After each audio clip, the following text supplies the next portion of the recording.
آپ آزاد ہیں، آزاد رہیں۔ آپ لوگ اس ملک پاکستان میں اپنی اپنی عبادت گاہوں، مسجدوں یا مندروں میں جانے کے لیے۔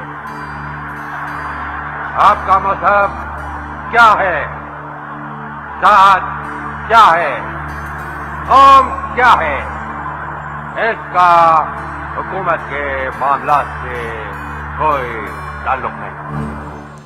السلام علیکم ناظرین، پروگرام میں خوش آمدید کرتے ہیں۔ آج کا پروگرام ہم نے قائد اعظم محمد علی جناح کی یوم پیدائش کے حوالے سے ترتیب دیا ہے۔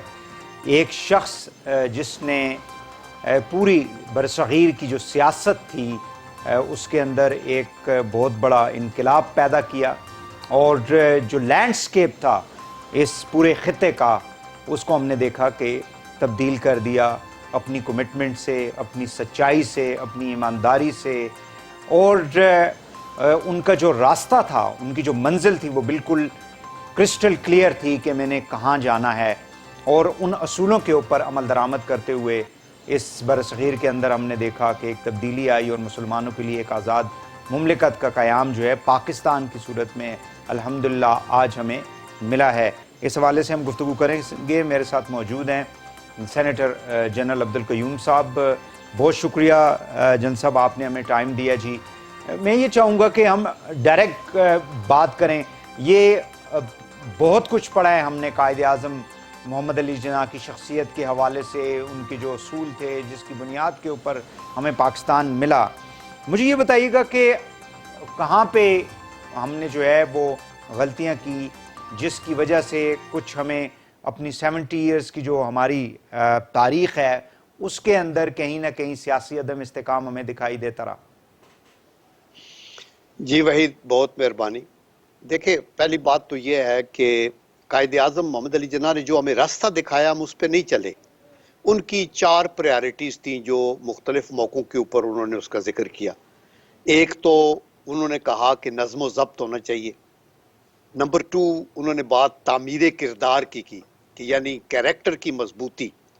اور تیسرا انہوں نے کہا کہ آپ تخلیقی عمل کے اوپر چلیں، یعنی آپ کے پاس کریٹیو آپ کا ایک ویژن ہونا چاہیے اور اس پہ چلیں۔ اور لاسٹ جو انہوں نے کہا وہ تھا حصول تعلیم کی بات کی ہے۔ تو ہم نے، اور پھر جب انہوں نے مختلف، چونکہ وہ تعلیم سے ایک ان کو پتہ تھا پریارٹی 1 از ایجوکیشن، تو آپ نے یہ دیکھا کہ وہ مختلف یونیورسٹیز میں، کالجز میں تقسیم میں اسناد کی، اس میں ڈھاکہ یونیورسٹی میں، اسلامیہ کالج لاہور، اسلامیہ کالج پشاور، اور وہاں جا کے اسٹوڈنٹس کو بار بار انہوں نے یہ کہا، اور جو مین بات انہوں نے یہ کہی ہماری یوتھ کو جو لیڈرشپ بعد میں بنی، ان کو انہوں نے کہا کہ دیکھو جو تحریک پاکستان تھی آزادی کے لیے جو تحریک تھی، وہاں ماحول ڈیفرنٹ تھا، اور وہاں ہماری پریارٹیز بھی ڈیفرنٹ تھی۔ ہم تعلیم کا بات نہیں کر رہے تھے، وہاں ہم ایک پریشر پولیٹیکل کریٹ کر رہے تھے۔ اب جب تخلیق پاکستان ہو گئی ہے تو آپ کی پریارٹیز ڈیفرنٹ ہونی چاہیے۔ آج ہم ہٹ درمی پہ ہیں، آج ہم ضد کے اوپر ہیں، آج آپ کے اندر وہ گیو اینڈ ٹیک اور اکاموڈیشن کی بات نہیں ہے۔ جتنا بڑا انسان ہو اتنی زیادہ اس کے اندر اکاموڈیشن ہوتی ہے اور عجز اور انکساری ہوتی ہے، اور وہ اپنے اصولوں پہ کبھی سودا نہیں کرتا، لیکن ایٹ دی سیم ٹائم وہ ریلی کرتا ہے لوگوں کو۔ Hats of two Quaid Azam کہ وہ صرف انگریزی بولتے تھے اور زیادہ ان کو باقی اردو ورک کرنا، لیکن ایون دین جو پشتو پٹھان، جو پشتو بولنے والا، جو بلوچی بولنے والا، جو سندھی بولنے والا، جو پنجابی، سب ان کے پیچھے کھڑے تھے۔ بالکل صحیح۔ Because of his character, because of his honesty, because of his dedication اور selfless service for the creation of Pakistan۔ تو ہماری لیڈرشپ کو یہ سبق سیکھنا چاہیے۔ آج بھی اگر آپ ہٹ درمی چھوڑ دیں اور بگر ایشوز کو تک، انہوں نے ایک دفعہ یہ بھی کہا انفرادیت کو قربان کر دو، اس کو قومیت میں اس میں ضم کرو، تاکہ آپ قوم کا سوچیں، اپنے ذاتی مفادات کا نہ سوچیں۔ بالکل صحیح ہے۔ جل صاحب مجھے یہ بتائیے گا کہ چونکہ آپ کا بیک گراؤنڈ جو ہے وہ فوجی ہے، پارلیمنٹ کے اندر ماشاءاللہ آپ نے ایک بہت اچھا کردار ادا کیا، کر بھی رہے ہیں۔ مجھے یہ بتائیں کہ ہمارے جو اسٹیبلشمنٹ کے حوالے سے ایک مطلب گائے بگائے ڈیبیٹ ہوتی ہے، وہ کہاں پہ کوئی ڈو یو تھنک کہ ہماری سیاست کے اندر کوئی اس طرح کے ماحول تھے یا مجبوریاں تھیں جس کی وجہ سے ہماری اسٹیبلشمنٹ کو, ہمارے اداروں کو انٹروین کرنا پڑا, اور پھر ان کا رول جو ہے وہ کیسے سے ڈیسائیڈ کیا جانا چاہیے تاکہ ایک ہم آہنگی ہو پاکستان کی سیاست کے اندر؟ دیکھیں, سیاستدانوں نے بہت سے فیلئر تھے, آف کورس تھے, لیکن یہ جسٹیفائی یہ نہیں کرتے تھے کہ اس کے اندر مارشل لا لگا دیا جائے یا آرم فورسز کے لوگ اندر آئیں, اپنا آئین کا وہ جو حلف ہے اس کو توڑ کے تو ہم ملک کی باغ ڈور سنبھالیں. جو مارشل لا لگے ہیں وہ غلط لگے ہیں. میری ایک ناجز جو ہے ایک ناقص عقل یہ کہتی ہے. میں ایک دفعہ ایس ایم ظفر صاحب کو سن رہا تھا, انہوں نے کہا کہ قتل کا ایک مقدمہ ہو نا اور اس کو مجھے ڈیفینڈ کرنا آسان ہے بجائے اس کے کہ مجھے اگر اس کے مقابلے میں یہ کہو کہ فوجی مداخلت جو مارشل لا کی صورت میں کو کر کے حکومت میں آنا جو ہے, اس کیس کو میں ڈیفینڈ نہیں کر سکتا. تو اس لیے میں یہ کہتا ہوں کہ یس کمیاں تھیں پولیٹیکل فیلڈ میں, لیکن over a period of time اگر ان کو الاؤ کیا جاتا تو یہ غلطیاں کرتے کرتے سیکھ جاتے. یہ کوئی جسٹیفیکیشن نہیں ہے. جن سب سیکھا ہے ہمارے سیاستدانوں نے. دیکھیں, ہمارے سیاستدانوں نے انفارچونیٹلی سیکھا نہیں ہے, لیکن انٹرپشنز بھی بہت رہی ہیں نا, اور ان کی ویڈنگ آؤٹ, اور یہ سیاست کے اندر بھی آمریت کے دور میں آئے ہیں. آپ یہ دیکھیں کہ ہر آمر نے اپنی مرضی کے بندوں کو آگے کیا ہے, اور پھر وہ تھوڑے اگلے جب مضبوط ہو گئے تو پھر اور ان کے وہ ہو گئے مسئلے. تو قائد اعظم کی جب ہم بات کر رہے ہیں تو ہم کبھی یہ جسٹیفائی نہیں کر سکتے کہ سیاستدان چونکہ کمزور تھے اس لیے ابھی یہ حق پہنچتا ہے کہ آپ اس میں مارشل لا لگائیں. جو مارشل لا تھے, ایون جو بعد کے ڈکٹیٹرز بھی آئے, اب دے پرویز مشرف کہتے تھے نہیں, جو ہمارا رول ہے وہ جمہوریت کے اندر ہے, تو میں آیا ہوں کہ یہ شام جمہوریت کو ختم کر کے اصلی جمہوریت دوں. اسی طرح جو ایوب خان آئے تھے تو انہوں نے کہا بیسک ڈیموکریسی مضبوط کریں, اس طرح کریں, اس طرح. ان کا بھی یہ کبھی بھی نہیں تھا کہ فوج کا یا ڈکٹیٹرشپ کا وہ رول آگے رہنا چاہیے. تو اس لیے ہمیں ڈبل گیم نہیں کھیلنی چاہیے. میرے خیال میں ملک کے اندر عوامی حکومتیں ہونی چاہیے, ان کو ٹائم ہونا چاہیے, ٹرائی کاٹمی آف پار ہو, ہمارے رولز ریگولیشن جو اکاؤنٹیبلٹی سخت ہو تاکہ لوگ اس کو غلط نہ استعمال کر سکیں. تو اسی کے اندر پاکستان کی جو بقا ہے وہ ہے. اینڈ ہمیں قائد اعظم کی اگر ان کی جو ہمارے لیے ہدایات تھی ان پہ چلنا ہے تو پھر اس کا یہی طریقہ ہے کہ انصاف کے تقاضے پورے کیے جائیں اور اپنے اپنے پیرائے میں اپنا اپنا کام کیا جائے. اور پس چلمن یہ ادارے ایک دوسرے کو مدد بھی کرتے ہیں, فار شور گائیڈ بھی کرتے ہیں. کئی لوگ کہتے ہیں افواج پاکستان فارن پالیسی چلاتی ہے, میں اس کو نہیں مانتا. افواج پاکستان کا ایک بڑا کلیدی رول ہوتا ہے to guide the government and to equip them with right type of things, اور وہ ایون امریکہ میں بھی ہوتا ہے, ادھر بھی ہوتا ہے. بالکل صحیح ہے. لیکن ہمیں یہ سٹیپ ان کر کے حکومت کی باغ ڈور سنبھالنی جو ہے, اس سے ملک پیچھے جاتا ہے, آگے نہیں جاتا. بہت شکریہ جل صاحب, بہت شکریہ, thank you very much. Senator Abdul Qayyum صاحب ہمارے ساتھ ہیں. ناظرین یہاں پہ ایک شارٹ بریک لیں گے, بریک کے بعد پروگرام کو آگے بڑھاتے ہیں, ہمارے ساتھ رہیے گا.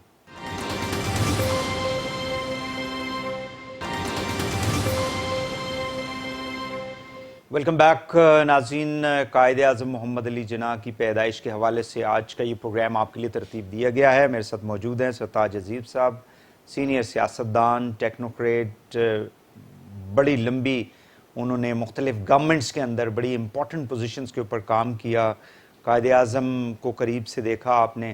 بہت شکریہ سرتاج عزیز صاحب. مجھے یہ بتائیے گا کہ قائد کے جو اصول تھے کہاں پہ ہم ان سے ہٹ گئے, جو آج چیلنجز ہیں ہمیں, اس کے اوپر کائنڈلی ذرا بات کیجئے گا.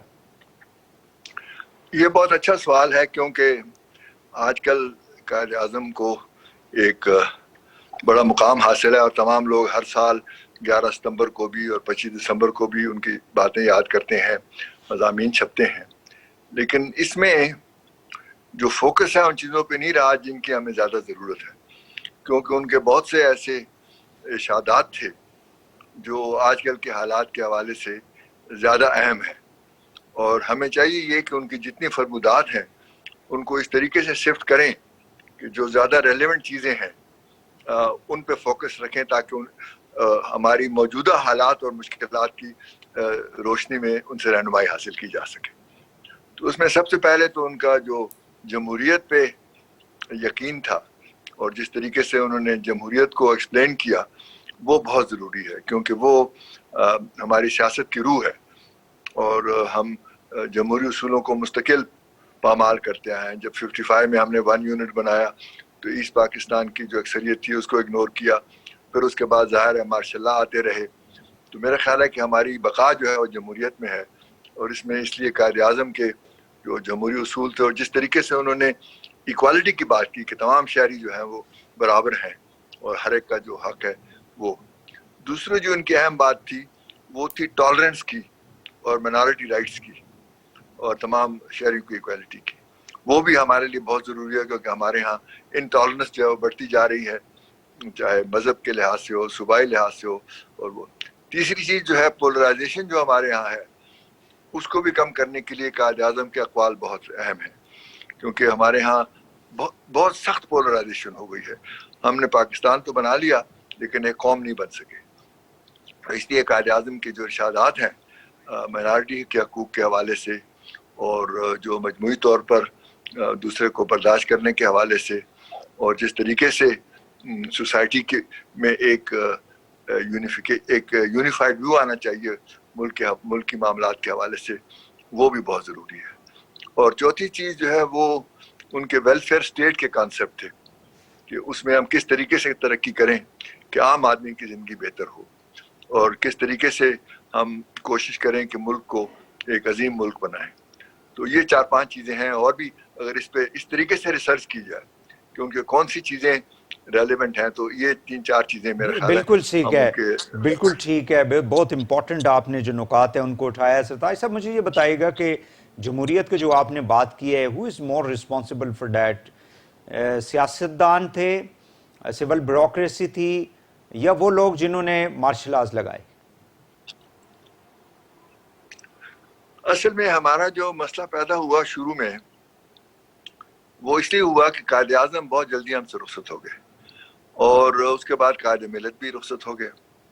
تو ہمارے جو بعض اہم بنیادی مسائل تھے جن پہ ہم نے حل کر کے آئین بنانا تھا وہ حل نہ ہو سکے, کیونکہ عام طور پہ جب حکومت ملک نیا بنتا ہے تو جو لیڈر ہوتے ہیں فریڈم موومنٹ کے وہ ان مسائل کو حل کر لیتے ہیں. اب جواہر لال نہرو انڈیا میں 64 تک زندہ رہے تو وہ ان کی آئین جو ہے وہ 1950 میں ہی بن گئی. ہمارے ہاں 3 مسائل تھے. ایک تو یہ کہ پروونشل اٹانومی کتنی ہونی چاہیے, پریزیڈنشل سسٹم ہونا چاہیے یا پارلیمنٹری سسٹم ہونا چاہیے, اور تیسرا یہ کہ اسلام کا رول کیا ہونا چاہیے کیونکہ ہم اسلام کے نام پہ بنایا تھا. تو ان پر بحث ہوتی رہی اور بڑی مشکل سے وہاں ایسٹ پاکستان میں اٹانومی کی بہت زیادہ ڈیمانڈ تھی. اسی طریقے سے باقی چیزوں پر بھی جو ہماری مذہبی جماعتیں تھیں وہ کہتی اسلام کے نام پہ بنا ہے, ہم بتائیں گے اسلام کیا ہے. تو یہ جو مسائل رہ گئے تو ہم نے جو 56 میں جا کے آئین بنایا تو اس میں جمہوری اصولوں کو بھی منفی کیا کیونکہ ان کی اکثریت کو ختم کر دیا. بجائے اپر ہاؤس بنانے کے سینٹ بنانے ہم نے سیٹیں برابر کر دی, اور اس کے باوجود 56 کانسٹیٹیوشن کے اندر الیکشن نہیں ہو سکے کیونکہ فروری 59 میں ڈیو تھے اور 58 میں مارشل لا آ گیا. تو ہم نے پہلا الیکشن جو ہے پاکستان کا 23 سال کے بعد کیا 1970 میں جنرل الیکشن. تو یہ جمہوریت کی ایک بہت زیادہ میں کہوں گا کہ ٹھیک ہے. سرتاج صاحب جی سوری ٹو کٹ یو, مجھے یہ بتائیے گا کہ انفارچونیٹلی ہمارے جتنے سیاستدان اگر ہم ہسٹری کو کھنگالتے ہیں دیکھتے ہیں تو ہمیں دکھائی یہ دیتا ہے کہ جتنے بھی مارشل لاز لگے یا ڈکٹیٹرز آئے ان کے ساتھ ہمارے جو جمہوری لوگ تھے, سیاستدان تھے, وہ ان کے ساتھ نتی تھے اور ان کے ساتھ چلتے رہے. کیا یہ ایک مطلب غلطی تھی یا مجبوری تھی ان کی؟ یہ اصل میں ایسی بات تھی کہ جب بھی فوجی حکومت آئی, اور ظاہر ہے کہ پہلے 58 میں آئی, پھر اس کے بعد 77 میں آئی, پھر آگے چل کر 1999 میں آئی, بیچ میں یحییٰ خان کا بھی مارشل لا لگا. تو اس میں the army never actually transferred power. وہ پاور شیئر کرنا چاہتے تھے ایک ایسے پولیٹیکل گروپ سے جو کہ ان کو ایک فساد دے civilian for continuing military role. تو اس وجہ سے ہمارے قریباً جتنے بھی لیڈر تھے وہ اور ان کے جانشین they were the product of a military managed system. Bhutto صاحب کو ایوب خان لے کے آئے تھے, آپ کو یاد ہوگا, اور اس کے بعد پھر ان کی بیٹی نے ان کے نام پہ چلتا رہا, اس طرح نواز شریف بھی, اس طرح اب یہ عمران خان بھی. تو یہ جو ہے نا ہمارے ہاں ایک تو اسی لیے جو سیاستدان ہوتے ہیں وہ پھر دیکھتے رہتے ہیں کہ جی جب بھٹو صاحب نے کہا کہ جی اب ہم اس ملٹری انفلوئنس سے نکلیں تو وہ پھانسی ہو گئے، اس طرح جنوب صاحب بھی برطرف ہو گئے، نواز شریف بھی جلا وطن ہو گئے. تو یہ جو چیز ہے نا، اس کا جب اس طرح کا سسٹم ہو اور آپ کے اگر 10 الیکشن اب تک ہو چکے ہوتے تو you would have had a new breed of very out standing leaders جو گراس روٹ سے نکلتے ہیں. بالکل صحیح ہے. تو یہی ہمارے ہاں، اسی لیے ہماری پولیٹیکل پارٹی جو ہے وہ پوری طرح ڈیولپ ہی نہیں ہو سکی. بالکل صحیح ہے. آخری سوال کروں گا، آپ چونکہ نواز شریف صاحب کے ساتھ آپ نے کافی کام کیا ہے، تو وجہ کیا ہے کہ نواز شریف صاحب کی فوج کے ساتھ نہیں بنتی رہی؟ اس میں مسئلہ کیا ہوتا تھا؟ میرے خیال ہے شروع میں تو وہ، جیسے میں نے پہلے کہا کہ ان کو جیلانی صاحب وہاں پہ فائنانس منسٹر بنا کے لائے پنجاب میں، اور اس کے بعد پھر یہاں پہ 90 میں پرائم منسٹر ہو گئے. تو ان کا شروع سے ہی، جب مجھے یاد ہے کہ 1990 میں جب پرائم منسٹر بن رہے تھے تو جتوئی صاحب بھی اسمبلی میں تھے، اور یہ فاؤڈی کے اسٹیبلشمنٹ ان کو پرائم منسٹر بنانا چاہتی ہے. تو پہلی دفعہ میں نے ان سے سنا کہ لیٹ دی سسٹم ڈیسائیڈ کہ کون ان کا پرائم منسٹر بنے گا، نہ کہ اسٹیبلشمنٹ. تو اس سے پھر آہستہ آہستہ جو سویلین سپرمیسی کا ان کا تھا تصور ایک طرح کا، وہ بار بار ابھرتا رہا، اور وہ ظاہر ہے کہ اس پہ کانفلکٹ رہا. تو بنیادی بات یہی تھی کہ وہ جو سسٹم میں جو لاجیکل ہے کہ آپ آئین کے مطابق اپنے دائرے میں رہیں اور سسٹم کو اس طریقے سے رن کریں کہ the voters and not the establishment should decide کہ اگلے 5 سال کے لیے کون حکومت کرے گا. تو یہ پھر ایک کانفلکٹ بن گیا، اور اسی لیے پھر ہر دفعہ ان کے ساتھ ٹینشن ہوتی رہی، اور پھر یہ حالات یہاں تک پہنچ گئے. سردار عزیز صاحب بہت شکریہ. آپ سے تو بہت باتیں ہم نے اور کسی پروگرام میں انشاءاللہ کریں گے، ٹائم ہمارے پاس کم ہے، but we will have a exclusive interview with you on the history of Pakistan, اور جو ہماری سیاسی رہی ہے صورتحال پاکستان کے اندر، اور جو چیلنجز ہیں ان کو ہم کس طرح سے سیاسی اعتبار سے آئین کے مطابق جو ہے وہ حل کر سکتے ہیں. بہت شکریہ آپ کا، آپ نے ہمیں جوائن کیا. ناظرین یہاں پہ ایک اور بریک لیں گے، بریک کے بعد پروگرام کو آگے بڑھاتے ہیں. ہمارے ساتھ رہیے گا.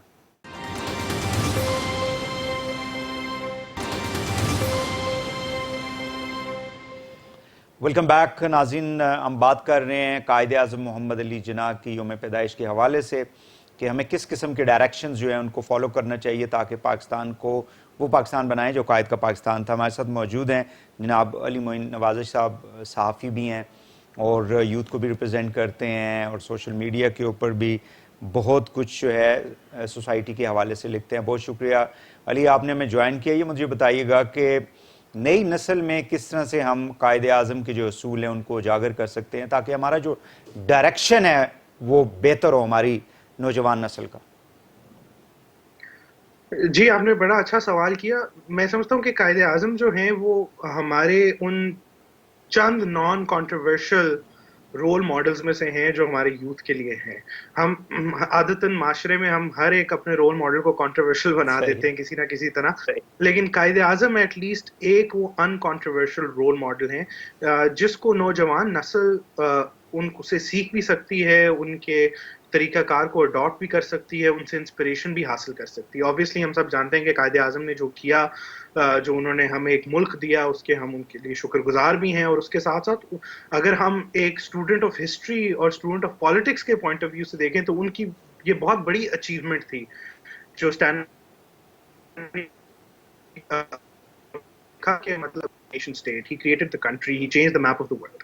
تو ہمارے نوجوانوں کو جب ہم قائد اعظم کے بارے میں پڑھاتے بھی ہیں، سکھاتے بھی ہیں، تو ہم ان کو ایک ریورنس کے پوائنٹ آف ویو سے بتاتے ہیں کہ جی ان کی عزت کریں، لیکن ہم یہ شاید کم بتاتے ہیں انہیں کہ ان سے سیکھیں ان کا ورک ایتھک کیا تھا، ان کا پروفیشنلزم کیا تھا، ان کی سیاست کس طرح کی تھی، وہ لوگوں کو اکٹھا کیسے کرتے تھے، وہ ٹالرنس کا کیا میسج دیتے تھے، وہ برداشت کیسے انکریج کرتے تھے. تو قائد اعظم کو ہم نے ایک جگہ جہاں پیڈیسٹل پہ بھی بٹھایا، بالکل ان کا حق ہے، ان کو بٹھانا چاہیے، لیکن اس کے ساتھ ساتھ ان کو ریلیٹیبل بھی بنائیں ہمارے نوجوانوں کے لیے کہ وہ ان کی لائف سے، ان کے ایکشن سے اور ان کے کریئر سے سیکھ سکیں. بالکل صحیح ہے. اچھا، ہم نے دیکھا کہ قائد اعظم کا جو ڈائریکشن تھا that was very clear. He was a honest man. ان کے اندر منافقت نہیں تھی as a politician, as a leader. انصاف کی بات کرتے تھے، جھوٹ نہیں بولتے تھے اپنی سیاست کے اندر. یہ چیزیں ہماری سیاست میں آج آ گئی ہیں، جس کی وجہ سے ہمارا جو نوجوان ہے وہ ایک تو بٹا ہوا ہے ود ان دا